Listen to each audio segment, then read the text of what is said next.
freedom isn't free. Hope you enjoyed the movie. The only way we get support, we're all volunteers, there's no paid people at the Ottawa Patriots, is donations and membership. So we're going to pass the buckets out, free will offering. If you're so moved, please make a donation. It helps us to continue to bring in speakers, to show movies, to do all the things that we do. Without your support, we can't do it. So please be generous. And we will probably do more films like this because a lot of these things don't get shown. And again, our goals with the Patriots are to educate and to activate. To educate the public about important community issues, provide excellent speakers and educational forums. We're trying to build up enough resources so we can bring in world-class speakers. We did that with Jim Simpson, who is one of the top international experts on communism. We want to do more of that in the future. We also try to provide truthful and fact-based information. We don't stint on that. We're not going to give you spin. We're going to bring in the best speakers and give you the most accurate information that we can possibly get. And we try to maintain accurate information on our secure website. It's based in Switzerland. They try to hack it all the time, and they haven't got through yet. And we do all our videos on Rumble. We fired YouTube after they censored one of our speakers on a vaccine presentation. Then we try to activate you to become involved citizens, promote grassroots political action, get involved in charitable activities, and work to improve the quality of life in our communities. And we've got a display board at the back. If you're new to this group, take a look at it. Explains this in a little bit more detail. But things like Dinesh's movie are why we exist and why we persist. Many of us may think the country is going to hell in a handbasket, because it is, but it's not too late. 40% of Christians didn't vote in the last election. That can't happen again. So our goal is to set your hair on fire every meeting with the speakers we bring in, with the presentations we do, because complacency is our greatest enemy. It's not the Democrats, it's complacency. People that sit back and think, somebody else will have to do it, I'm just too busy with my barbecue or my cousin Fred or whatever. If we don't take the time to get involved and do more than we've done, and we don't win this next election big, we won't get another bite at the apple. If we don't win significantly in November to take back, claw back some of the power that's been given up to folks that don't play by the rules, we will not get another chance. I'm 75 in December, but I worry about my grandkids. If we want our grandkids to have a future or our children to have a future, we got to do it, because we're still trying to convince some of our millennial kids that there's a problem. Yeah? Does that ring a bell with anybody? There's many topics my wife says I cannot talk to the kids about at Christmas or Thanksgiving. So basically, I'm censored pretty much every holiday, and we just talk about stuff that they want to talk about. I'm not allowed to talk about politics or faith, family, or freedom. You know, family maybe, but nothing else. So I enjoy coming here because we all have the same problem. But we really appreciate you coming. Please make sure you, if you haven't filled out, actually we're already taking care of it. After Gretchen finishes, I'm going to read off the 29 names of people. I'll have the slips. Just come up and get your slip, take it back to Gretchen's table, and get your book. So there's 29 winners that have won Pat Colbeck's $20 book. And if you know Pat, he's a aerospace engineer. He is thorough and detailed. You're going to want to have this book in your library. Well, I'm delighted that we have one speaker tonight. Usually we have more, but tonight we just need one. Gretchen Cosby holds associate's, bachelor's, and master's degree in nursing, nursing management. She has a 30-year career in almost every level of nursing, from frontline to senior leadership positions, and has been responsible for budgets up to $30 million. Her specialties included emergency room, intensive care, surgical behavior health. She's held high roles in all the areas she's worked, but and she headed up the Holland COVID-19 clinic, which saw 375 patients a day. She has a lot of credibility in her field of training. But I met Gretchen when she joined up with Pat Colbeck for election integrity efforts. And we recruited a bunch of you folks from our audience or members to work with Gretchen to canvass the vote in Ottawa County. To actually, you know, we're always told the election was perfect, there was nothing wrong.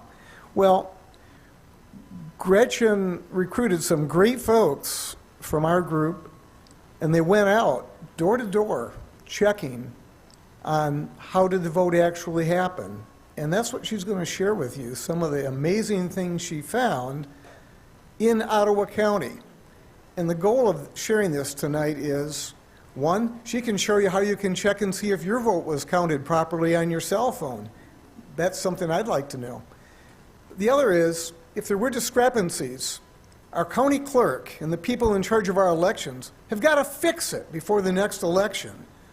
Every one of us, after you hear what Gretchen has to share, you got a phone. Call the county clerk and say, I heard some troubling things. What are you doing about it? Because if you don't speak up, they won't do anything. That's how a lot of people are running for office now. When 1,000 people showed up and the county commission only did one thing. They made sure that 1,000 people could never ever come into their meeting ever again. That's not being a public servant. Public servants have to be transparent. We are their employers, but they don't always see it that way. You need to become informed, you need to vote in the primaries this year, and you need to stay involved and engaged. If you become complacent, we will not win. We need everybody to get involved. Without further ado, my friend, Gretchen Cosby.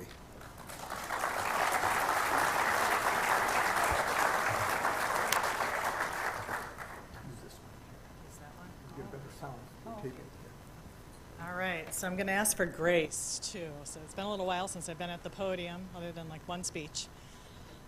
And this is a big movie to have to follow up after, right? Yeah, leaves you with a lot of questions. The first question that I had, and it was one that I really never satisfied, when you hear the word fraud, what is the legal definition of fraud?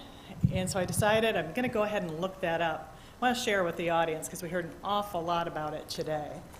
So fraud is a false representation of a matter of fact, whether by words or by conduct, by false or misleading allegations, or by concealment of what should have been disclosed. That deceives and is intended to deceive another, so the individual will act upon it to his or her legal injury.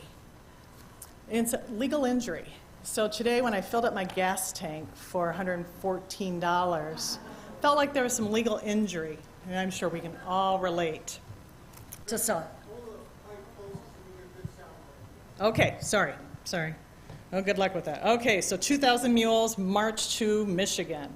Heard Michigan an awful lot. We hear Michigan an awful lot. What happened in our election in 2020? We're going to go forward to objectives. And I don't want this to be a complaint session. I want this to be a do session right now. So we're going to go over two things. We want to provide the data to create awareness of the following. Our election processes are broken. Do you feel like that's fair after watching the movie? Yes. And we must improve our election processes and require audits after every election. Something so important, so valuable, and we don't audit it. Who knew? We do, but it's very, very different than what I think we expect. That our elections, our election laws, we actually have election laws. We're just not enforcing them. And there are things that we can do to fix all of this. It doesn't have to be the state that we're currently in. So this is to initiate a call to action to secure our elections so the will of the people will be known through voting. Forward, please. Thank you. Isn't this a familiar picture? Do you remember that? Yes, so just some funny things, so loss of trust in our election process didn't just begin in 11/3 of 2020. If you look at the dates for the Gallup poll and Rasmussen, this is before the 2016 election even. We were losing faith in our electing processes. Yet we went to Iraq and we showed them how it was done. So part one, because I'm going to talk about some terms you might not be familiar with, and I'm also going to talk about some people. So go ahead and forward, again out of part one. I'm used to a clicker. Okay, here's my unabashed, hey, vote for me, and you already saw that coming in too. Vote for my fellow county commissioner candidates as well. We're all Ottawa Ottawa Impact vetted. So who am I? I am the I am the Ottawa County Captain for Election Integrity Force. And I'm also a candidate for County Commissioner District 1. And move forward. So what is Election Integrity Force? It's actually a national organization, but we have a charter here in Michigan. And I'm working as the county captain for Ottawa County. Election Integrity Force and Election Integrity Fund are a conglomerate, nonprofit organization formed by citizens concerned with attempts to subvert the integrity of our elections. The vision is simple: ensure transparent and trusted elections. And who doesn't want transparent and trusted elections? And apparently some people don't, right? So forward, please. So we are an organized effort here in Ottawa County. We're nonpartisan. We don't ask who you voted for. We're grassroots, and it's a community effort of your fellow community members. We're not domestic terrorists, as Dana Nessel indicated, nor are we deplorables. But if deplorable means that I go to work, I pay my taxes, I raise a really great, productive family, and I go to church, then I wear that moniker proudly, and I'm sure you do too. So our role truly is, I'm not a concluder, we're not concluders. Our canvassers are evidence collectors. We're the meddling kids that Patrick Colbeck talks about. So you see kind of the structure of our teams and the number of canvassers that went out. As a captain, I recruited, as some of you know, trained, and scheduled weekly canvassing efforts in Ottawa County. Walk list production was by an awesome data analytics person over here, engineer. We started working on our qualified voter files, and I'm going to describe what that is later. From 12/31/2020, we couldn't get the actual election day qualified voter file. It took a year to actually FOIA request that. And we filtered it by our walk list by voting behaviors, residents with multiple voters with different last names for the most part. The terrific canvassing teams that you have here were made up of actually engineers, graphic designer, healthcare professionals, and I'm not the only one. Got a doctor too. Administrators, people who work for a local university after 22 years losing their job because they refused to take that vaccine. They were each given walk lists that were precinct specific, and they had a script that they had to follow. And that was, how did you vote? Not who you voted for, what method did you vote? And are the people that live in this house that are registered to this home actually live at this address? And guess what? We found anomalies. So what we did when we found anomalies is that they all had legal affidavits, and each walk team then went ahead and filled out for the voter when the anomaly was found. They filled it out, the voter did, and or the canvasser. And those that completed affidavits were collected, notarized, and they were recorded in a larger EFI database. And we do have one of our librarians here tonight as well. So I know I just went over several terms that you might not actually know because it's basic election system terminology, but boy, we're getting more familiar with that. So we'll go forward to the slide that says election system terminology. So elections have evolved over time from hand-casted ballots and manual count to what is now a more complex computerized system. And perhaps this was meant that, to help us improve our efficiencies, know our outcomes sooner. But what we do know is that at least 50% of us are questioning the integrity of these elections. And why? Well, probably things like Bluetooth, Wi-Fi, jump drives. There are a lot of questions. And so before we get further into this discussion, I thought it was important to review some terms. And you see them over my shoulder, I'm certain. Ballots. One thing I want to point out about ballots, so there are 4 different types. We had one that was introduced to us in 2020 due to the pandemic, and it was unrestricted mail-in balloting. So think about what you just saw tonight. Another thing that we have are qualified voters. In the state of Michigan, they made it real easy. It's not just motor voter, but Proposition 3 means that anytime you interact with the SOS, the Secretary of State's office, I'm a nurse, so I have to re-up my licensure, I could be registered to vote if I wasn't. There is an opt-out process, too, we're going to talk about. Further, people actually have to check a box and say they opt out. And we bumped into that when we were canvassing. The other thing is the qualified voter file that I'm talking about. We're going to look at 2 of those basically, well, one of those tonight, but no, we walked on a different date. And so, Michigan's 1,520 cities and townships, the qualified voter database, it is maintained in Lansing. Keep that in mind. Your city and township clerks actually have access to qualified voter files, and they should. We have approximately 1,500 moves, transitions on our qualified voter files every day, is what I'm told by our clerk. So that's a heavy lift. And so then also we have ballot drop boxes. Are you surprised to see how many ballot drop boxes we have? Yeah. And are they monitored? Do we have a camera? Yeah, here's some opportunity for some help. And we hear about our machines, and we're supposed to rest assured that we have Hart machines, and that's okay. They're not Dominion. But in fact, they have the same operating system as Dominion. So, and another thing you need to know, that our tabulator count our ballots, and they take a picture of the ballots, that default function was shut off in the state of Michigan. So we can't see them anymore.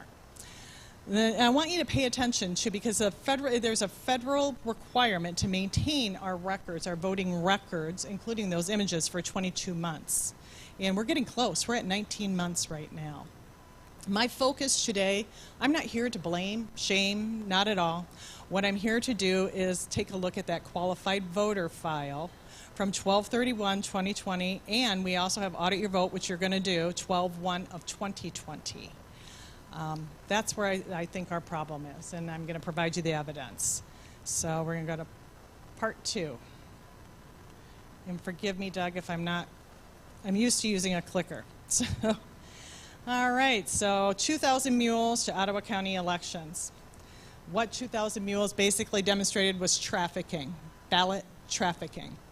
And I think what you heard, too, is that each one of those ballots needed a qualified voter. So it raises questions, what happens to the ballots when they're dropped off into that drop box? We saw some clumsiness there where we're trying to stuff them into a bag, a couple of people. But if I'm being a good teacher, where do we record in Michigan our qualified voters? On the qualified voter file. And then the big question is, how does a harvested or traffic ballot connect to or get connected to a qualified voter? So I'm going to go ahead and have you turn the page on that one. We create open qualified voters. So there are phantom registrations, and that is when you go to the house and you've got multiple people registered at the house and multiple people don't live there. That's a phantom registration. You have over-registration, which we're going to talk about, and you find voters who haven't voted historically in a long time. And so that's what we call the low propensity voter. You keep people on the qualified voter file even though they're dead, moved, or incarcerated. But the good news is our canvassing efforts is that ground level work. And it's the hard work, pull up your sleeves kind of work in the middle of winter. Canvassing efforts provide actual evidence, and we do provide a legal affidavit that goes along with that evidence. So people have attested that, in fact, this has happened. So, new screen again. Michigan over registration facts you need to know. Secretary of State Jocelyn Benson placed on in May of 2020, so before the election, 800,000 previously retired qualified voters. They retired through our law, which is MCL 164.158, and it takes 2 general elections, so 8 years to get them rolled off the registry, off the file. So and it's 800,000. Detroit News actually reported it as 500,000. It's 800,000. I had the lovely occasion to speak with Ruth Johnson, who was the previous SOS, and she told me after she did the tally, it was over 800,000. Remember I talked about opt-out? Something else happened, and it must have happened about September 1st. We got an opt-out postcard. So if you were a voter who had opted out, SOS sent out a postcard with a 1-month turnaround, and you needed to check that you wanted to continue to opt out. And when we were looking at the qualified voter file, we had this like batch of new voter registrations on 10/9 of 2020. It was 114,000, and those people were added back into our qualified voter file. So at my count right now, we're at approximately 914 opportunities. So, you know, we had a shot across the bow. You can see on the bottom there, Judicial Watch, and I brought some of this information to you when I was trying to recruit you. Here, Judicial Watch released, they did a study, and they released it in September, but it was really printed in October, that we were over-registered by 105% in the state of Michigan. So imagine that, every person of voting age per the census plus an additional 5%.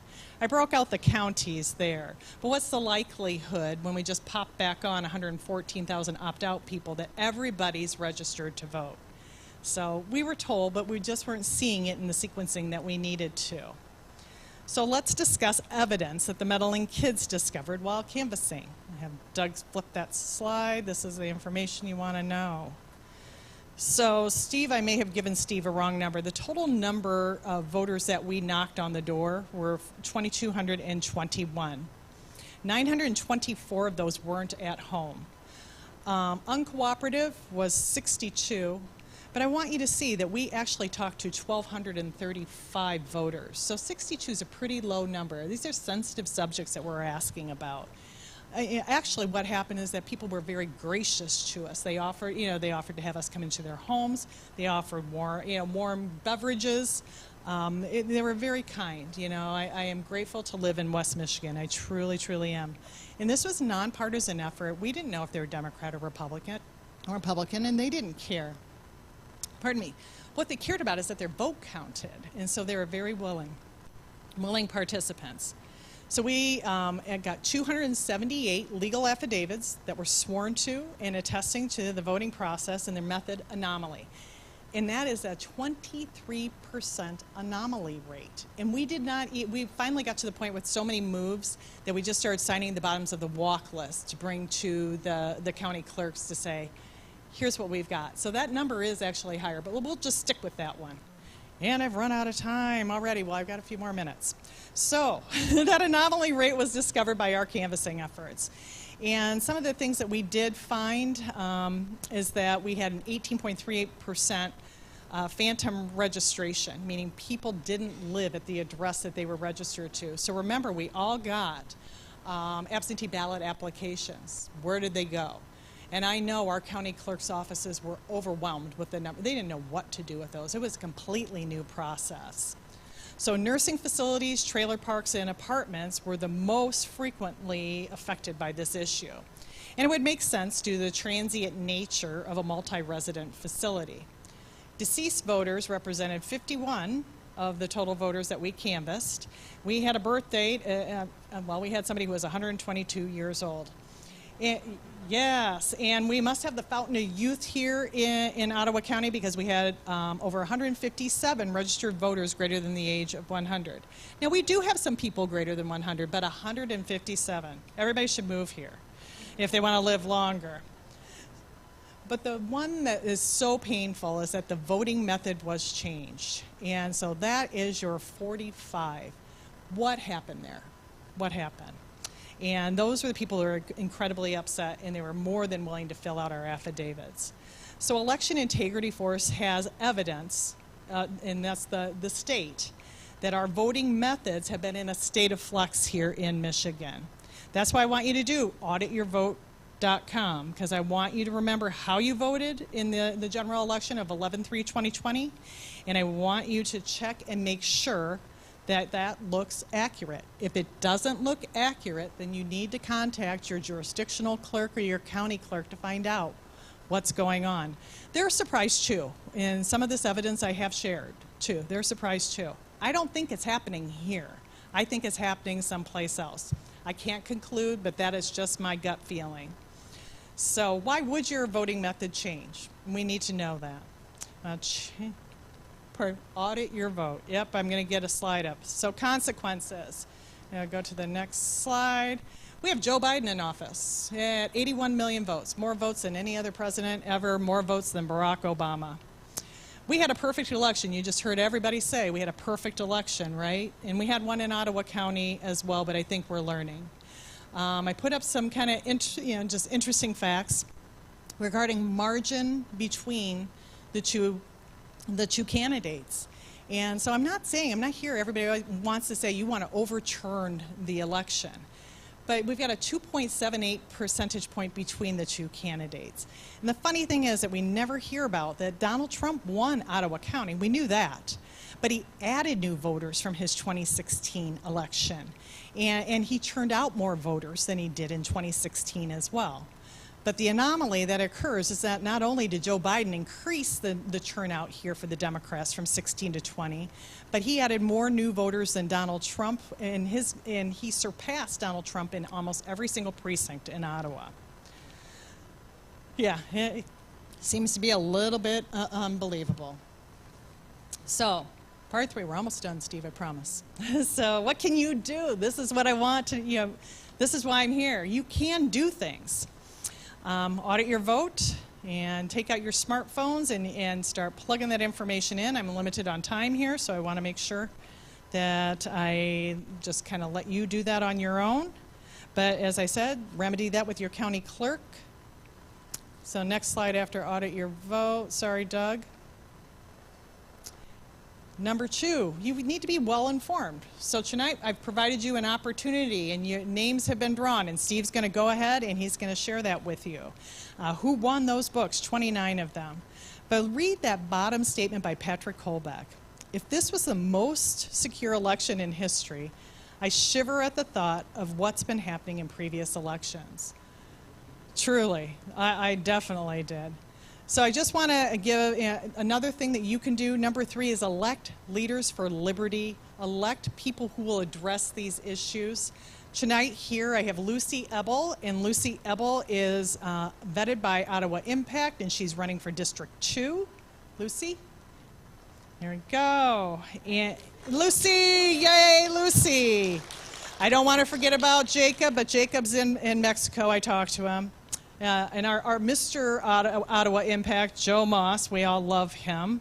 Rebecca Curran isn't here. She's kind of doing it independently, but she's still part of our team. Sylvia Rohde is here this evening. And Sylvia, can you tell me the district and what you represent? Allendale Township, wonderful. Roger Belknap, he's District 9, correct? He's back there.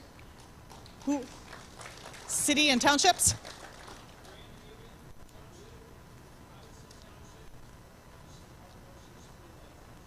Sounds familiar.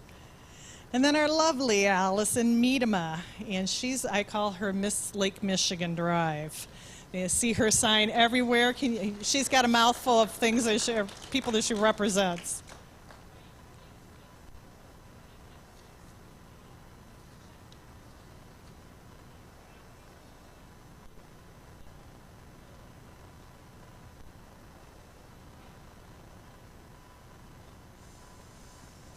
So, thank you. Okay, and number 4 is challenge your officials. Don't be afraid to ask these questions, especially if you find something on Audit Your Vote. Ottawa County Canvass Efforts has revealed a 23% anomaly rate. That's a C, as far as I'm concerned. That's not perfect. Imperfect elections actually means that there's no growth opportunity. We need to continuously improve.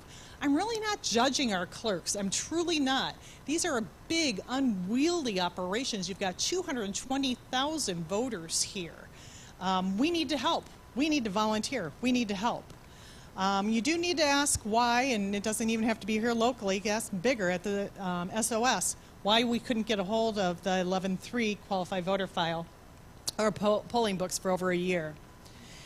And a simple hand count audit was conducted here in Ottawa County, but that's not going to catch what's happening in our qualified voter files. So part 4, the wrap-up, it's super easy, Steve, I promise. So we are on the last slide that says it's only through secure elections that the will of the people will be known through voting, going back to that.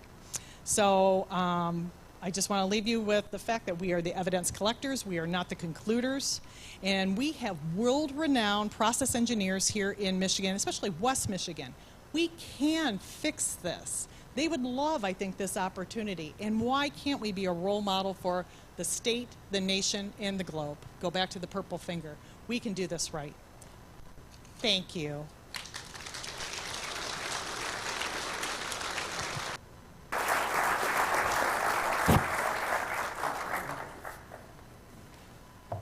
I'm going to read off the names of the lucky people that won the books. And before I do that, just remember, you can talk to Gretchen. She'll be right at her table. And if you got a book, you're going to go back and get your book anyway.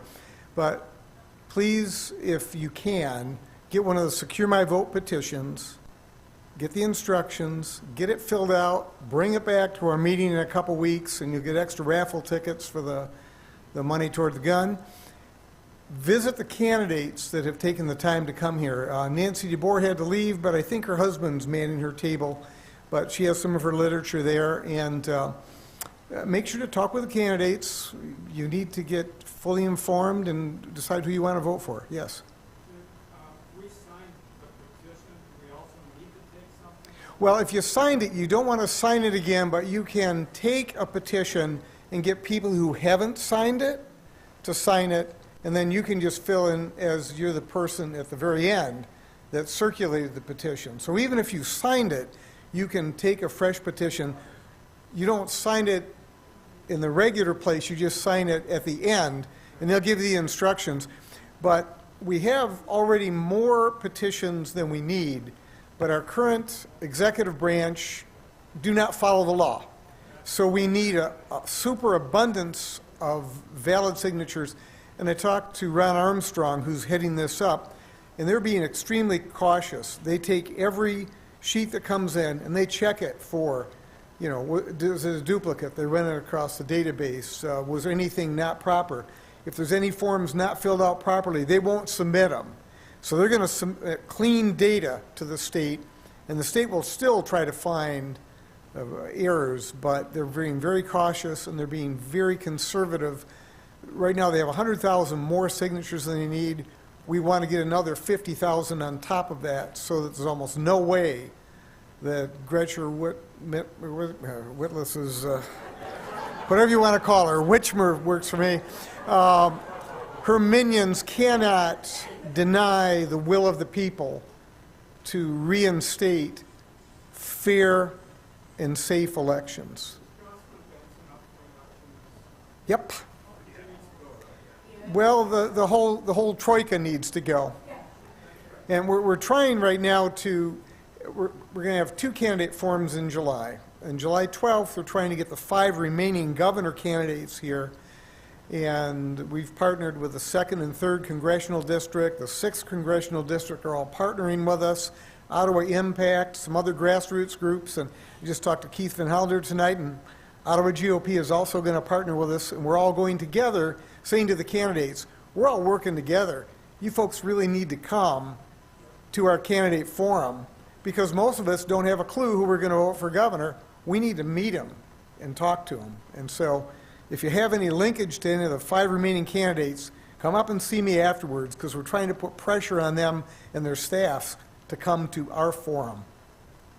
Mention once more, Steve, that those petitions are by county. Yeah. And Ottawa are separate.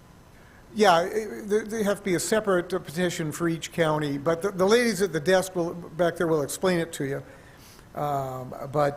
So get the petitions, visit the candidates, get informed, and also hopefully we have all your contact info when we have our Right to Life rally the end of the month. We're not sure the date yet. It's going to either be at the Holland Civic or here. If we have your name in our database, you'll be alerted immediately once the Supreme Court comes down with their decision. We want a huge rally. We're going to invite the media, so we want to have a whole lot of people so they can see there is a pro-life presence in Ottawa County. So now I'm going to read the lucky winners, and there's quite a few of you. And this is thanks again to Gretchen's generosity and donating those books, so make sure to thank her back there. Claude Lemon, come on up, you're a winner.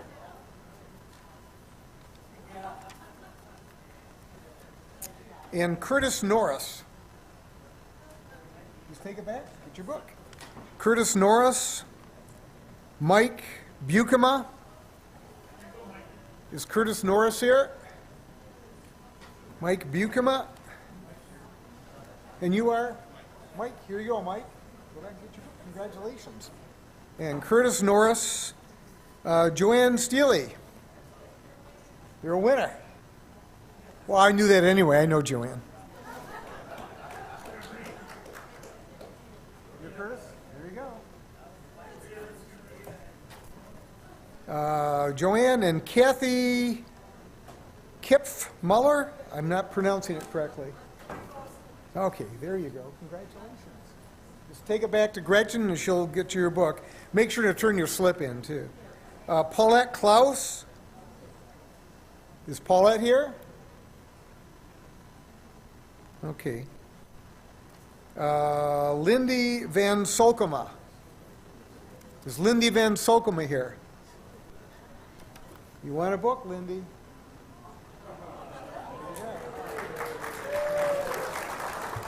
Thank you that brought your kids, because we don't have very good civics classes or history classes anymore.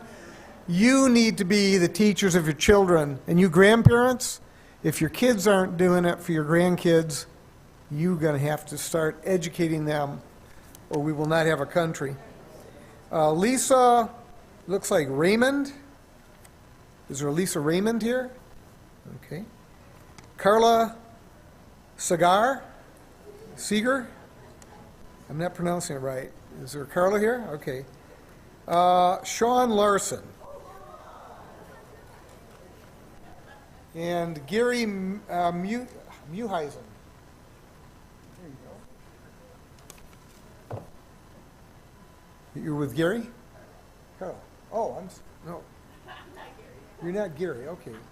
Oh, you're Carla right here. There you go. There you go.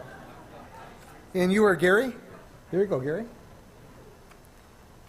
Susan DeWeiss and Donna Veld here.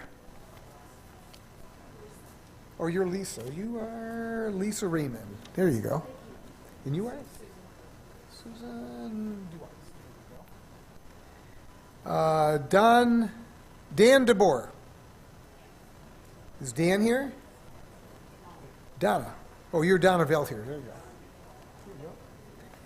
Dan DeBoer and, oh, there you go, Dan. Walter Thias. Is Walter here? Okay.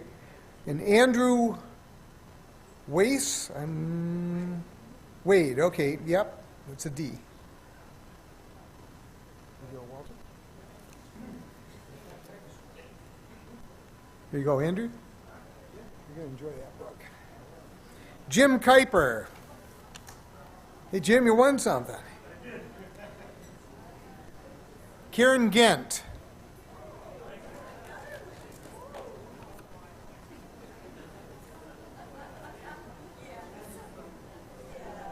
You're Karen? Thomas Sorella. Thomas Sorella? There you go. Congratulations. Mike Van Solkema. And Gene Eskew. You must be Mike.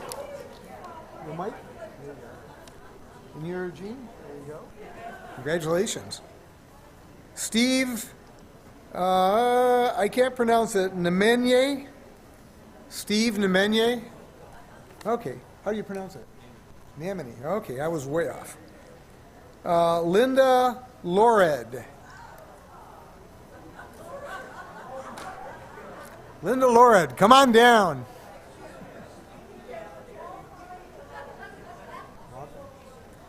Robin Van Solkema. Well, we can't pick anyone else already done, so you're going to get another book, and you're going to be a well-read family.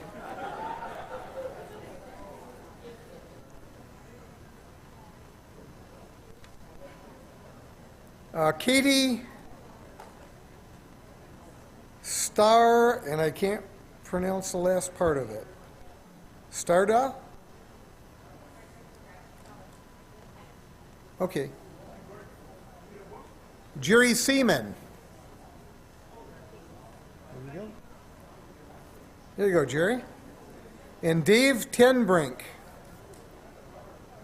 Here you go, Jerry. You're going to like that book. You, David? There you go, sir. Congratulations. I'm still waiting on Paulette Klaus. And there's two other winners. I'm going to take it back to them. Jeff Buer and Doug Potgetter are both winners. So Doug and Jeff, you both get a book. And is there a Paulette Klaus in the house? She left. Okay. Unfortunate. Well, maybe we got her phone number. We'll give her a call. Oh, you want to take this one back to Doug?